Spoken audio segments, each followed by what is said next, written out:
All right, so according to Meek, my opponent is a no-show, so I'm gonna be casting this first game. So get ready. I guess we're GroovyCast in the first one. In the top left-hand corner, representing KiiiiA, he is a guy I'm not very fond of, but that's okay. He is KiiiiA. He tried to get me kicked out of 2 separate clans, but failed both times. Now, in the bottom right-hand corner, giving me a run for my money the other day when we played, it is from KiiiiA. He is the red Zerg player, Ultralisk, which surprisingly doesn't like to make ultras, believe it or not. Now, ZVP,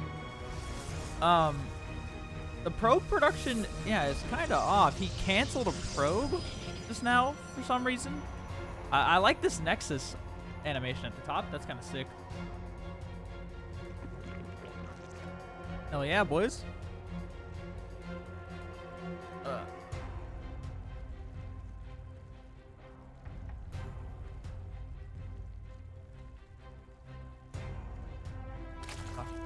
All right.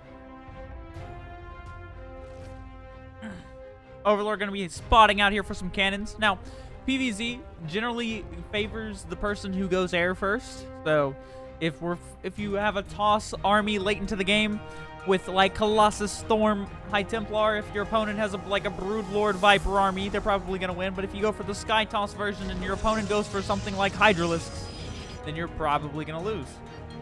Especially at this level. This level, there's very little micro, and the micro that is done, not very amazing. Ultralisk has some pretty decent macro, though, so we'll see. We shall see. All right. What does KiiiiA decide to go for? He's a little oversaturated on gas, going for a second gas now after a 1-gate expand. He's going to be, well, yeah, he's actually going to be supply blocked, maybe? Actually, no, his pylon's going to finish on time. That's fine. And 2 queens and links coming out for Ultralisk, as well as a late Overlord. I don't mind the late Overlord. It usually should allow you to get another drone or 2 out. He's keeping 2 on gas for some reason. I would like to see a 3rd base be started somewhat soon. He's lacking on worker production. That's because he made 4 Zerglings. Now, you generally only make 4 Zerglings in a TVZ, but Ultralisk seems to want to make sure that there's absolutely no shenanigans going on. A Stalker coming out first. Now, if you're a Zerg player and you scout a Stalker first, I would love for him to kind of assume it's going to be DTs. Whether it is or isn't, the Stalker generally is what denies the Overlord scouting, right? And if you can deny the scouting of the OV, generally means you're kind of doing something a little frisky. A little risque. Okay. This. Go to 10. Can you get up here, Mike, please?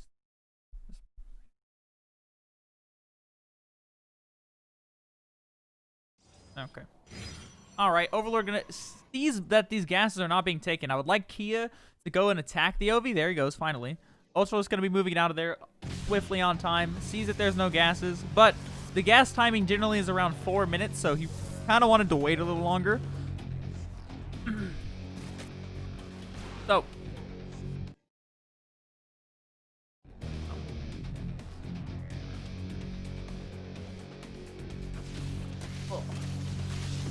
Ultralisk just poking with some links here. Actually going to be losing one. Not that big of a deal. A massive link swell coming in for out of Ultralisk. He's only 24 drones. Now, this means that if KiiiiA in any way holds on to this push, this will be very good for him. All right, the link swell's coming in. There's already double shield battery. Only 1 pylon powering everything. If he does get through this wall, I would love to see super battery coming out here. Sentry warped in as well. What's up? What's up, Mai? Hello, hello, hello. I actually woke up only like 2 hours ago, but my day's been good. He charges up the Void Ray for absolutely no reason. Void Rays do not do any bonus damage to light units. Now, this link swell is held off, and the worker deficit is substantial.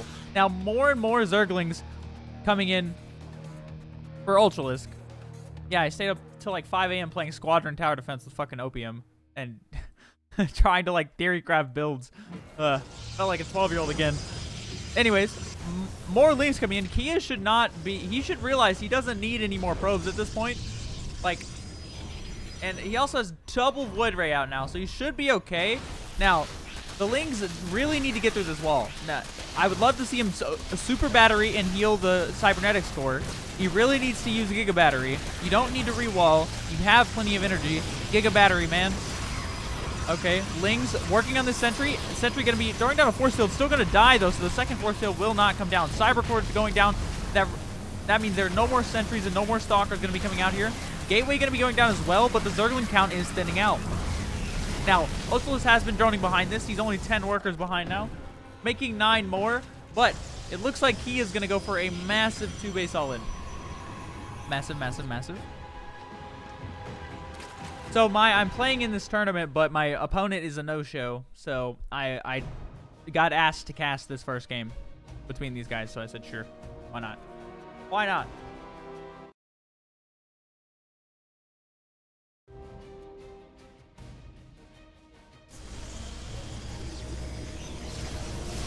All right. Triple Void Ray out now. A Templar Archive. So it looks like it's gonna be a what is this? Archon Charge Lot all in, but there is no Robo, if I'm correct. So yeah, without a Robo, how is he gonna be? Well, no, he's going for a third. So he made a more than an all-in amount of gateways and then decided to take a third base. Now, this is the only way he could let Ultralisk back into this game. 26 more Lings. The Diamond Ling Syndrome coming out strong out of our man Ultralisk over here. Once you make those Zerglings, you can't stop. He's already lost 49 Zerglings this game. Wants to lose a few more. All right, let's see. Link's chilling at home, going for some Hydras now. There's absolutely 0 creep spread and no 4th base. So in terms of positioning for a Protoss, this is a very good spot to be in. Now, once you see Archons like this, I would love for him to completely transition into Hydra Link Bane. A move out's coming across here without a Warp Prism and no extra Warp in, while not really spending his money. So I don't really know how much I care for this move out, but Ultralisk moving out at the same time. Now, KiiiiA might just have enough to just crush him, and it will be even worse if Ultralisk just moves back across, like if he just comes home.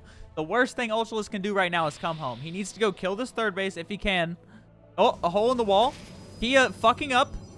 The floodgates are open and the Zerglings are in. There's some of the main base, some of the natural coming in. Army coming into the natural of Ultralisk as well. Spore kind of going to be doing some damage to a Void Ray, but the drones will have to evacuate. The supplies somewhat even, but I really think this situation favors our Protoss. He has the strength in tech units. Here, 13 Hydras on the way as well as Spores in the main. I'd love to see the Spores kind of moved up to the front. Natural base does fall. Broodlings coming out. Hydras coming in discombobulated from all angles. Zergling's going to be taking out the main base. Zealot's going to be going to work on the drone lines, and it looks like the Protoss player is taking quite an advantage in this fight. 8 more Hydras on the way. The drone count is fallen to 25. Now, he could have stayed and fight that. He probably would have held that on the low ground. He does have 1 transfuse that he's going to be losing drones coming off the line. 43 supply to 108. The units, like the tenacity of the units is just not there. And Protoss power is pulling him through. He has 3 workers total. The game is most definitely over. GG to KiiiiA. Well done on this first game. Holding that first Ling Flood made it quite a simple cleanup.